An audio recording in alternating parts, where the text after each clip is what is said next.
안녕하세요. 지혜담장 구독자 여러분. 오늘도 건강한 하루 보내고 계신가요? 오늘 영상을 보시는 분들 중에서 이런 고민을 가지고 계신 분들이 많을 것 같습니다. 아침에 일어나면 무릎이 뻣뻣하고 계단을 오르내릴 때마다 관절이 욱신거린다. 허리를 구부리거나 펼 때마다 찌릿한 통증이 느껴진다. 어깨를 돌릴 때마다 뭔가 걸리는 느낌이 든다. 특히 60대, 70대, 80대 어르신들께서 이런 말씀을 많이 하십니다. 나이 들면 어쩔 수 없는 거 아니야? 이제 늙었으니까 아픈 게 당연하지. 정말 그럴까요? 최근 우리나라 65세 이상 인구 중 무려 80% 이상이 관절 질환으로 고생하고 있다는 통계가 나왔습니다. 하지만 더 놀라운 건 이분들 중 대부분이 적절한 관리법을 모르고 계신다는 사실입니다. 그래서 오늘은 정말 특별한 내용을 가져왔습니다. 30년간 재활의학과에서 수천 명의 환자를 치료해온 김민석 원장님께서 직접 알려주신 비법입니다. 바로 하루 단 3분만 투자해서 관절 통증을 현저히 줄일 수 있는 마사지 방법입니다. 이 방법의 핵심은 단순히 아픈 곳만 만지는 게 아닙니다. 우리 몸의 연결고리를 이해하고 근본 원인이 되는 부위를 정확히 자극하는 것입니다. 실제로 이 방법을 꾸준히 실천하신 분들은 놀라운 변화를 경험하고 계십니다. 70세 이영호 어르신은 50견으로 팔을 제대로 들지 못하셨는데 2주 만에 머리 위까지 팔을 들 수 있게 되었습니다. 68세 박신영 어르신은 지팡이 없이는 걷기 힘들었는데 한 달 후에는 혼자서 동네 한 바퀴를 도실 수 있게 되었죠. 72세 조명성 어르신은 40년 넘게 허리와 무릎 통증으로 고생하셨는데 이제는 매일 산책을 즐기고 계십니다. 어떻게 이런 일이 가능한 걸까요? 그 비밀을 지금부터 하나하나 공개해 드리겠습니다. 첫 번째로 알려드릴 부위는 바로 허벅지 앞쪽입니다. 많은 분들이 무릎이 아프면 무릎만, 허리가 아프면 허리만 신경 쓰시는데요. 사실 이것은 큰 오해입니다. 우리 몸은 하나의 거대한 네트워크로 연결되어 있습니다. 특히 허벅지 앞쪽에 있는 대퇴사두근이라는 큰 근육은 우리 몸의 핵심 역할을 담당합니다. 이 근육이 경직되면 골반이 앞으로 기울어지고 그로 인해 허리에 과도한 부담이 가해집니다. 또한 무릎 관절의 정렬도 틀어져서 무릎 통증의 원인이 되죠. 더 놀라운 건 어깨와의 연관성입니다. 골반이 틀어지면 척추의 곡선이 변하고 이는 목과 어깨의 긴장으로 이어집니다.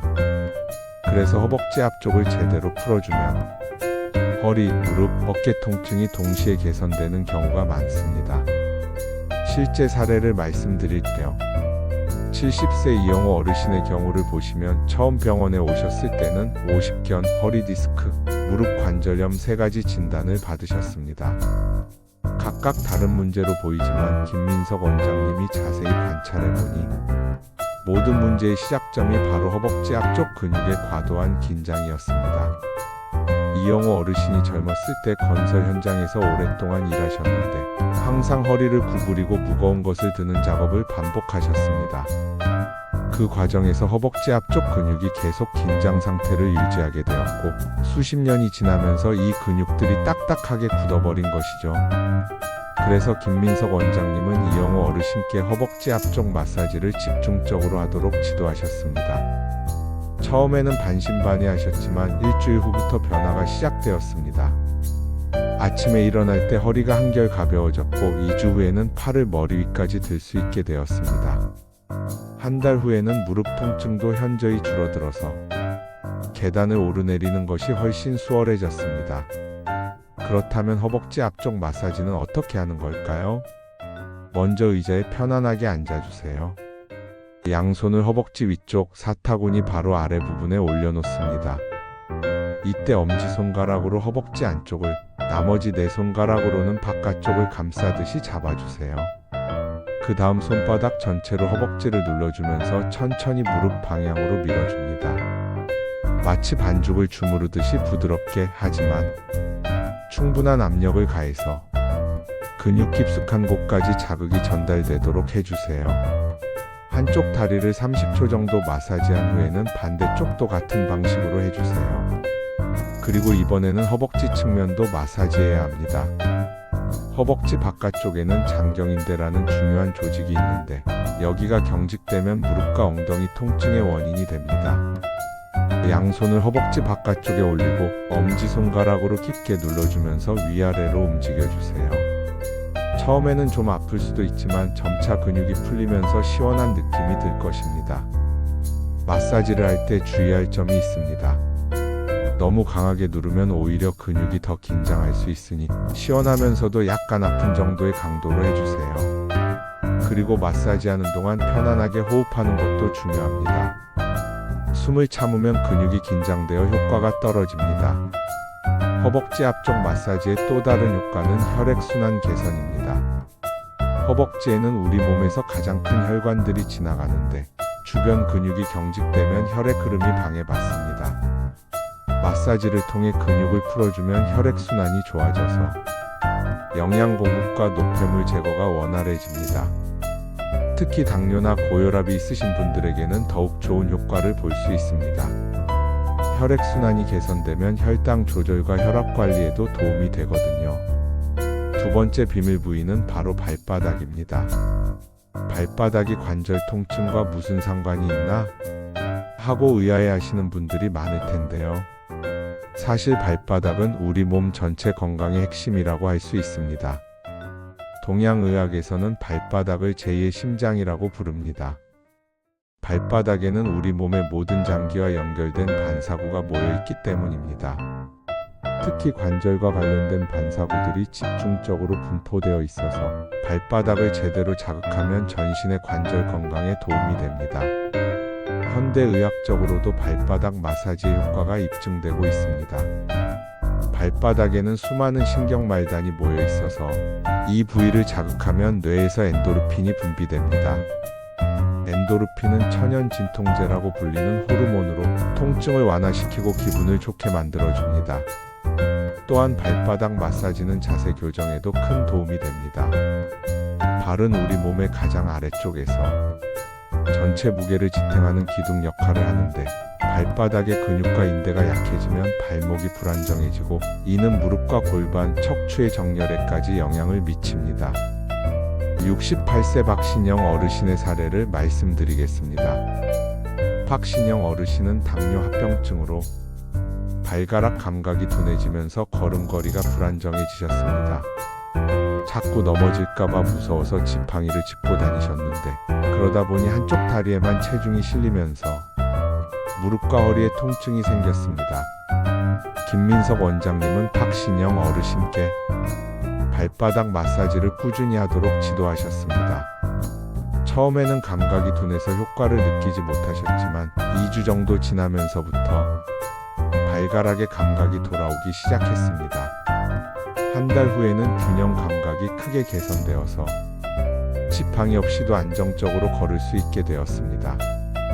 걸음걸이가 안정되니까 무릎과 허리 통증도 자연스럽게 줄어들었죠. 발바닥 마사지 방법을 자세히 알려드리겠습니다. 먼저 편안한 자세로 앉아서 한쪽 발을 반대편 무릎 위에 올려놓으세요. 발바닥이 잘 보이도록 발목을 돌려서 위치를 조정해 주시고요. 발바닥을 크게 세 부분으로 나누어서 마사지해야 합니다.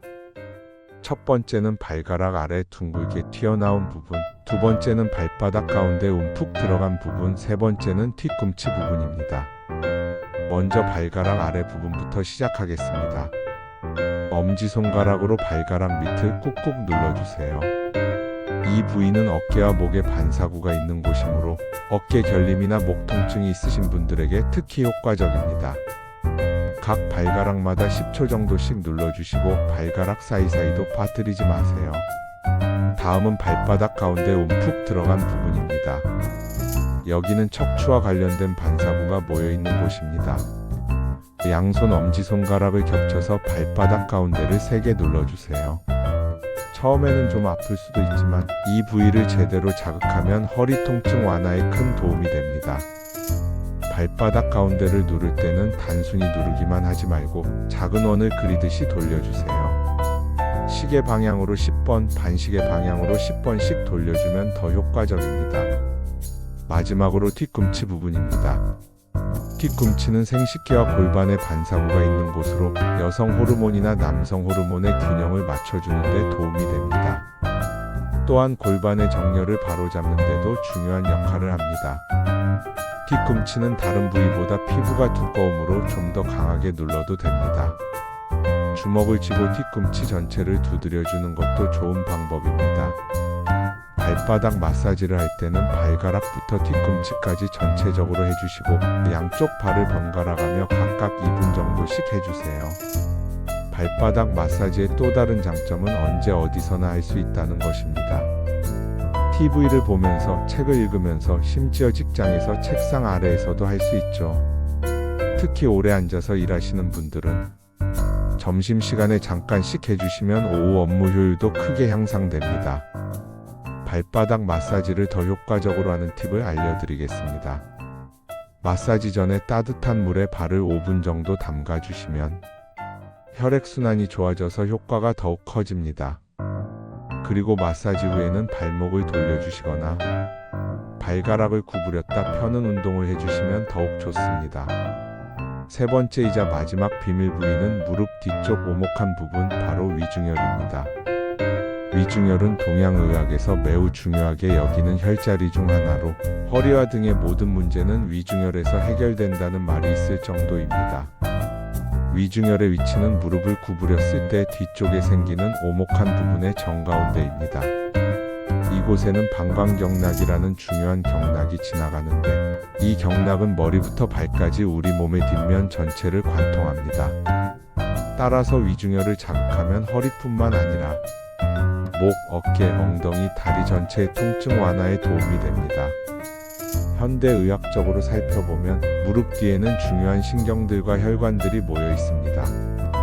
특히 좌골신경의 일부가 이 부위를 지나가기 때문에 여기를 적절히 자극하면 좌골신경통 같은 하지 방사통에도 효과를 볼 수 있습니다. 또한 무릎 뒤쪽에는 림프절이 있어서 이 부위를 마사지하면 하지의 부종 완화와 노폐물 제거에도 도움이 됩니다. 오래 서 있거나 앉아 있어서 다리가 붓는 분들에게 특히 효과적입니다. 72세 조명성 어르신의 사례를 말씀드리겠습니다. 조명성 어르신은 젊었을 때부터 40년 넘게 허리와 무릎 통증으로 고생하셨습니다. 허리 디스크 수술도 2번이나 받으셨지만 완전히 좋아지지 않았고 무릎 관절염도 점점 심해져서 걷는 것조차 힘들어지셨습니다. 여러 병원을 다녀봤지만 모두 비슷한 치료만 반복되었습니다. 진통제, 물리치료, 주사. 일시적으로는 좋아지는 것 같았지만 며칠 지나면 다시 원래대로 돌아갔습니다. 그러다가 김민석 원장님을 만나게 되었고 위중혈 마사지를 배우게 되었습니다. 처음에 조명성 어르신은 이런 간단한 마사지로 40년 넘은 통증이 좋아질까? 하며 반신반의하셨습니다. 하지만 김민석 원장님의 설득으로 꾸준히 해보기로 하셨죠. 첫 주에는 큰 변화를 느끼지 못하셨지만 2주차부터 아침에 일어날 때 허리가 좀 더 편해진 것 같다고 하셨습니다. 3주차에는 밤의 통증 때문에 잠을 못 이루는 날이 줄어들었고 한 달 후에는 20분 정도 연속으로 걸을 수 있게 되었습니다. 3개월이 지난 지금 조명성 어르신은 매일 동네를 한 바퀴 도는 산책을 즐기고 계십니다. 40년 넘게 안고 살았던 통증에서 거의 벗어나신 거죠. 마사지 하나로 이런 변화가 올 줄은 꿈에도 몰랐다며 감사 인사를 전해주시더군요. 그렇다면 위중혈 마사지는 어떻게 하는 걸까요? 먼저 의자에 앉아서 한쪽 다리를 90도로 구부린 상태로 바닥에 놓습니다. 그 다음 반대편 발목을 그 다리의 무릎 위에 올려놓아서 다리를 꼬는 자세를 만들어주세요. 이 자세에서 위쪽에 올라간 다리, 무릎 뒤를 손으로 만져보면 오목한 부분이 있을 것입니다. 바로 그곳이 위중혈입니다. 너무 세게 누르지 말고 엄지손가락으로 부드럽게 눌러주세요. 위중혈을 누를 때는 단순히 누르기만 하지 말고 작은 원을 그리듯이 돌려주는 것이 좋습니다. 시계 방향으로 10번, 반시계 방향으로 10번씩 돌려주세요. 그 다음에는 위아래로 부드럽게 밀어주는 동작을 10번 정도 해주시고요. 한쪽을 마사지한 후에는 다리 자세를 바꿔서 반대쪽도 같은 방식으로 해주세요. 각 다리마다 1분 정도씩 마사지 해주시면 됩니다. 위중혈을 누를 때 주의할 점이 있습니다. 이 부위에는 중요한 혈관과 신경이 지나가므로 너무 강하게 누르면 안 됩니다. 처음에는 살짝 아픈 정도로 누르다가 점차 압력을 조절해 주세요. 만약 다리에 저림이나 마비 증상이 있으시다면 더욱 부드럽게 마사지해 주시기 바랍니다. 위중혈 마사지의 특별한 효과 중 하나는 스트레스 해소입니다. 이 부위를 자극하면 부교감신경이 활성화되어서 몸과 마음이 편안해집니다. 그래서 잠들기 전에 위중혈 마사지를 해주시면 숙면에도 도움이 됩니다. 또한 위중혈은 소화 기능과도 관련이 있어서 식후에 더부룩하거나 소화가 안 될 때 마사지 해주시면 효과를 볼 수 있습니다. 지금까지 3가지 비밀 부위의 마사지 방법을 알려드렸는데 이제 전체적인 방법과 주의사항을 정리해 보겠습니다. 먼저 마사지 시간과 빈도입니다. 각 부위마다 1-2분씩 총 3-6분 정도면 충분합니다. 하루에 2-3회, 즉 아침에 일어나서 1번, 오후에 1번, 잠들기 전에 1번 정도가 적당합니다. 마사지할 때 가장 중요한 것은 적절한 압력입니다. 너무 세게 누르면 오히려 근육이 더 긴장하거나 멍이 들 수 있습니다. 반대로 너무 약하게 하면 효과를 보기 어렵죠. 시원하면서도 약간 아픈 정도, 마사지 후에 편안함을 느낄 수 있는 정도의 압력이 적당합니다. 마사지 순서도 중요합니다. 허벅지 앞쪽 마사지부터 시작해서 발바닥, 무릎 뒤 순서로 하는 것이 좋습니다. 이렇게 하면 혈액순환이 점진적으로 개선되면서 효과가 더욱 커집니다. 마사지 전후 관리도 놓치지 마세요. 마사지 전에는 해당 부위를 따뜻하게 데워주는 것이 좋습니다. 온찜질팩을 사용하거나 따뜻한 물수건을 올려놓거나 간단히 손으로 비비기만 해도 됩니다. 마사지하는 동안에는 편안하게 호흡하는 것이 매우 중요합니다. 숨을 참으면 근육이 긴장되어서 효과가 떨어집니다. 코로 천천히 숨을 들이마시고 입으로 길게 내뱉으면서 마사지 해주세요. 마사지 후에는 충분한 수분 섭취를 해주시기 바랍니다. 마사지를 하면 노폐물이 혈액으로 빠져나오는데 이때 물을 충분히 마셔야 노폐물이 체외로 배출됩니다. 절대 해서는 안 되는 것들도 알려드리겠습니다. 관절이나 뼈가 돌출된 부분을 직접 누르면 안 됩니다. 항상 근육 부위를 중심으로 마사지 해주세요. 또한 상처나 염증이 있는 부위는 피해서 마사지 하시기 바랍니다. 임신 중이시거나 심각한 질병이 있으신 분들은 마사지 전에 반드시 의사와 상담하시기 바랍니다. 특히 혈압약이나 혈액순환 개선제를 복용 중이신 분들은 주의가 필요합니다. 3가지 마사지만으로도 충분한 효과를 볼 수 있지만 다른 관리 방법을 함께 실천하면 더욱 좋은 결과를 얻을 수 있습니다. 첫 번째는 아침 스트레칭입니다. 잠에서 깨어나면 우리 몸의 관절과 근육은 굳어있는 상태입니다. 이때 갑자기 움직이면 관절에 무리가 가므로 침대에서 간단한 스트레칭을 하고 일어나는 것이 좋습니다. 침대에 누운 상태로 무릎을 가슴 쪽으로 당겨주는 동작을 10번 정도 해주세요. 그 다음 다리를 쭉 뻗고 발목을 위아래로 움직여주시고 좌우로도 돌려주세요. 목도 좌우로 천천히 돌려주시면 됩니다. 일어나신 후에는 팔을 위로 쭉 뻗어서 기지개를 켜주시고 허리를 좌우로 비틀어주는 동작도 해주세요. 이렇게 5분 정도만 투자해도 하루 종일 몸이 한결 가벼울 것입니다. 두 번째는 하루 10분 걷기입니다. 관절 통증이 있으면 움직이기 싫어지는 것이 당연합니다. 하지만 너무 움직이지 않으면 근육이 더욱 약해지고 관절도 더 굳어집니다. 걷기는 관절에 무리를 주지 않으면서도 전신 운동 효과를 볼 수 있는 최고의 운동입니다. 처음에는 5분부터 시작해서 점차 시간을 늘려나가세요. 걸을 때는 무리하지 말고 대화할 수 있을 정도의 속도로 걸으시면 됩니다. 걷기 전후에는 반드시 준비 운동과 정리 운동을 해주세요. 발목과 무릎을 가볍게 돌려주고 종아리와 허벅지 근육을 살짝 늘려주시면 됩니다. 세 번째는 자기 전 따뜻한 목욕입니다. 따뜻한 물은 근육의 긴장을 풀어주고 혈액순환을 개선시켜줍니다. 38-40도 정도의 미지근한 물에 15-20분 정도. 몸을 담그면 하루 종일 쌓인 피로와 긴장이 풀어집니다. 목욕할 때는 목과 어깨, 허리 부분에 따뜻한 물을 계속 끼얹어 주세요. 샤워기의 수압을 이용해서 마사지 효과도 볼 수 있습니다. 목욕 후에는 충분한 수분 보충을 잊지 마시고 몸이 완전히 마르기 전에 보습제를 발라주시면 피부 건강에도 도움이 됩니다. 네 번째는 올바른 식단 관리입니다. 관절 건강에 좋은 음식과 나쁜 음식이 따로 있습니다. 관절에 좋은 음식은 오메가-3, 지방산이 풍부한 등푸른 생선, 항산화 성분이 많은 색깔 있는 채소와 과일, 칼슘이 풍부한 멸치와 우유, 콜라겐이 많은 닭 가슴살과 돼지 족발 등입니다. 반대로 피해야 할 음식은 가공식품, 인스턴트 식품, 짠 음식, 단 음식, 트랜스 지방이 많은 음식들입니다. 이런 음식들은 몸에 염증을 일으켜서 관절 통증을 악화시킬 수 있습니다. 특히 염분 섭취를 줄이는 것이 중요합니다. 나트륨을 많이 섭취하면 몸이 붓고 이는 관절에 추가적인 부담을 줍니다. 하루 소금 섭취량을 6지 이하로 제한하시기 바랍니다. 다섯 번째는 충분한 수면입니다. 잠을 잘 때 우리 몸은 스스로 회복하고 재생합니다. 관절과 근육도 마찬가지로 충분한 휴식이 있어야 건강을 유지할 수 있습니다. 하루 7-8시간의 충분한 수면을 취하시고 일정한 시간에 잠자리에 들고 일어나는 것이 좋습니다. 잠들기 2시간 전에는 카페인 섭취를 피하시고 스마트폰이나 TV 시청도 자제하시기 바랍니다. 여섯 번째는 스트레스 관리입니다.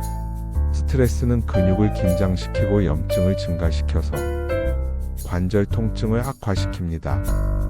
자신만의 스트레스 해소법을 찾아서 실천하시기 바랍니다. 독서, 음악 감상, 가벼운 산책, 명상, 요가 등 무엇이든 좋습니다. 중요한 것은 꾸준히 실천하는 것입니다. 하지만 무엇보다 가장 중요한 것은 꾸준함입니다. 하루 이틀에서는 큰 효과를 기대하기 어렵습니다. 최소 2-3주는 꾸준히 해야 몸의 변화를 느낄 수 있고 2-3개월 지속해야 확실한 개선 효과를 볼 수 있습니다. 지금까지 관절 통증을 줄이는 3분 마사지 비법에 대해 자세히 알려드렸습니다. 허벅지 앞쪽, 발바닥, 무릎 뒤, 오금 이 세 부위만 제대로 마사지해도 여러분의 관절 건강이 크게 개선될 것입니다. 이 방법들은 단순히 이론적인 것이 아닙니다. 실제로 수많은 환자분들이 약과 주사에만 의존하지 않고 스스로의 노력으로 건강을 되찾으신 검증된 방법들입니다. 70세 이영호 어르신이 오십견과 허리 무릎 통증을 동시에 극복하신 것처럼 68세 박신영 어르신이 지팡이 없이도 걸을 수 있게 되신 것처럼 72세 조명성 어르신이 40년 넘은 만성 통증에서 벗어나 매일 산책을 즐기게 되신 것처럼 여러분도 충분히 가능합니다. 나이가 들었다고 해서 관절이 아프다고 해서 포기할 필요가 없습니다. 올바른 방법을 알고 꾸준히 실천하면 언제든지 건강을 되찾을 수 있습니다. 오늘 알려드린 방법들 중에서 어떤 것부터 시작해보고 싶으신가요? 허벅지 앞쪽 마사지로 전신의 균형을 잡아보실 건가요? 발바닥 마사지로 혈액순환을 개선해 보실 건가요? 아니면 무릎 뒤 오금 마사지로 허리와 다리 통증을 완화해 보실 건가요? 어떤 것부터 시작하시든 중요한 것은 오늘부터 실천하는 것입니다. 지금 당장 의자에 앉아서 허벅지 앞쪽을 한번 눌러보세요. 발바닥을 한번 주물러 보세요. 무릎 뒤를 살짝 마사지해 보세요. 그 작은 실천이 여러분의 건강한 미래를 만들어갈 것입니다. 댓글로 여러분의 실천 후기나 궁금한 점들을 남겨주세요. 어떤 부위부터 시작하셨는지, 어떤 변화를 느끼셨는지 공유해 주시면 다른 구독자분들에게도 큰 도움이 될 것입니다. 건강한 100세 시대를 위해 지금부터 시작하세요. 3분의 작은 투자가 여러분의 남은 인생을 바꿀 수 있습니다. 오늘 영상이 도움이 되셨다면 좋아요 버튼을 눌러주시고 구독과 알림 설정도 잊지 마세요. 여러분의 건강한 노후를 위해 지혜담장이 계속해서 유익한 정보를 가져오겠습니다. 감사합니다.